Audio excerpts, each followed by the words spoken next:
Aujourd'hui, quand on parle d'amélioration énergétique du parc, on ne parle pas que de rénover les fenêtres ou rajouter de l'isolant, etc. Tout ça, c'est un instantané. Mais de plus en plus, les gestionnaires veulent un outil qui leur permette de savoir, au-delà de l'instantané, qu'est-ce qui se passe tout le long de la vie du bâtiment. Et c'est ce genre d'outil qui apporte cet élément d'information. Donc on voit ici effectivement sur un appartement qui est un type d'appartement T4, l'ensemble de la consommation pour une journée. Ce sont les barres que l'on voit pour la partie électrique, la partie eau et la partie température. À partir du moment où l'utilisateur a l'ensemble de ces éléments-là, il va être capable, lui, après, d'aller voir et de rentrer dans le détail et de pouvoir zoomer. Alors là, on est à nouveau chez le bailleur. Pouvoir regarder par bâtiment quel est l'état des consommations et de rapporter ces consommations à des niveaux d'alerte. Ça devient presque un jeu, surtout si derrière, on arrive à des plans d'accompagnement du bailleur, en fait, avec des équipes qui vont faire le tour du terrain et aider les gens à modifier leur comportement en fonction des données. C'est une vraie révolution de ce point de vue-là, oui. Il y a différents éléments qui sont répartis dans l'appartement ici pour capter les éléments d'énergie. Vous avez par exemple une partie sonde de température que vous retrouvez ici au mur, en fait. Le deuxième élément, c'est au niveau du tableau de répartition électrique, où l'on a rajouté en fait un élément qui permet de faire du sous-comptage électrique. Donc d'avoir un niveau d'information sur qu'est-ce qui est consommé du point de vue du logement dans son ensemble. Le dernier élément qui est compté également, c'est ce compteur qui a été changé, qui est un compteur qui permet de communiquer, lui, avec une tête d'émission, l'ensemble des données. Où là, on fait du sous-comptage sur la partie eau.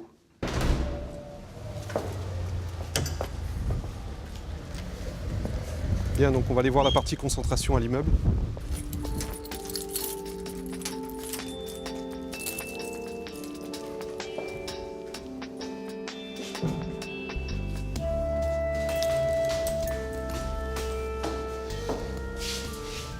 Ici, on est dans la partie colonne de distribution de l'immeuble, donc au deuxième étage.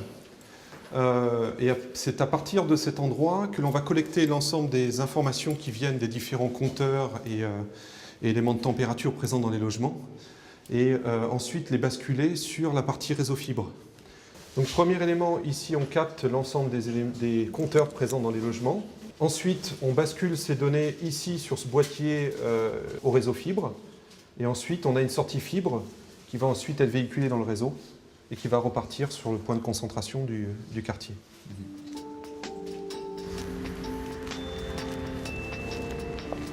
Là, en fait, on se dirige directement sur ce que l'on appelle en termes télécoms le shelter, qui est le petit baraquement en fait, qui regroupe l'ensemble des équipements fibres et l'ensemble des arrivées de la fibre sur le quartier.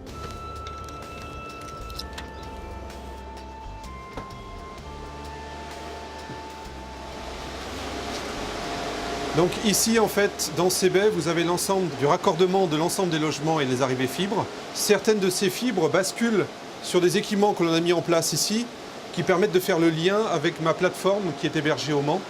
Et l'ensemble des informations basculent de cet environnement fibre vers la plateforme au travers de ces équipements. C'est la volonté du bailleur, en fait, de ne pas seulement jouer sur l'aspect télécom et télévision, mais également d'y rajouter le volet développement durable. Essayer de mutualiser finalement au maximum les infrastructures, ce qui est le grand enjeu aujourd'hui, parce que ça ne sert à rien finalement de creuser des tranchées dans tous les sens, si c'est pour dans 2 ans recommencer pour un autre usage, avec toutes les problématiques qui vont derrière. Donc d'avoir une vraie vision du territoire, c'est ce que le bailleur a réussi à faire, Veolia, et c'est pour ça qu'on arrive à ce résultat.